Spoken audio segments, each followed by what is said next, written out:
Well, the Poway Rodeo Committee has been amazing. We reached out to them in the spring, and we just threw it out there and asked them if they would be interested in an exceptional rodeo. We've never done this before, so this was our first event. And they jumped at the chance to invite us to come, and they have been overwhelmingly supportive and generous and kind. And it just brings another layer to their event and brings another population of fans to their event.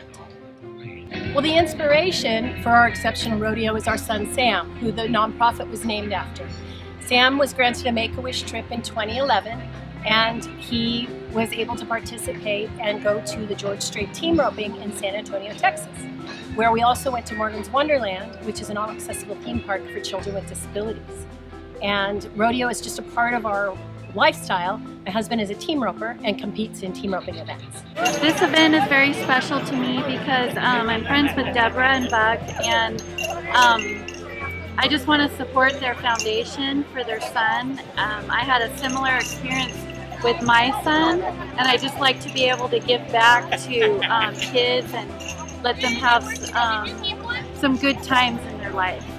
The way that this supports children and families with special needs is it builds their confidence. It also introduces them to a lifestyle, the Western and rodeo lifestyle, that typically most kids wouldn't have an opportunity to experience. Rodeo comes to town here in San Diego just 3 times a year. So by doing the exceptional rodeo, we're hopeful that we can introduce the sport of rodeo to more families.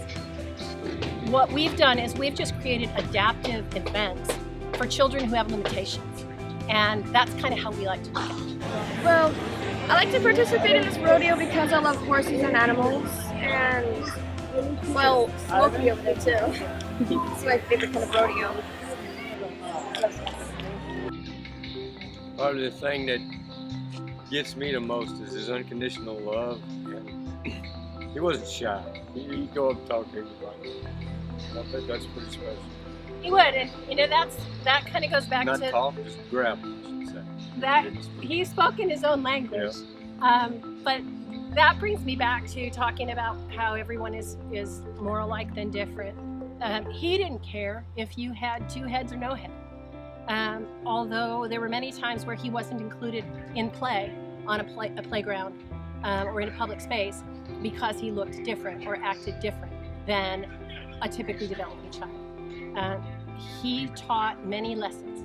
I like to say that Sam was a messenger, and if you got the message, you were very lucky. It's hard to sum up our son in a nutshell. He was kind and loving and generous, and he never spoke a word. He would take your hand and lead you wherever he wanted to go with a big smile on his face, usually kind of a little smirk on his face. He was mischievous. I miss him every day. I miss the good and the bad every day. And this keeps us connected to him.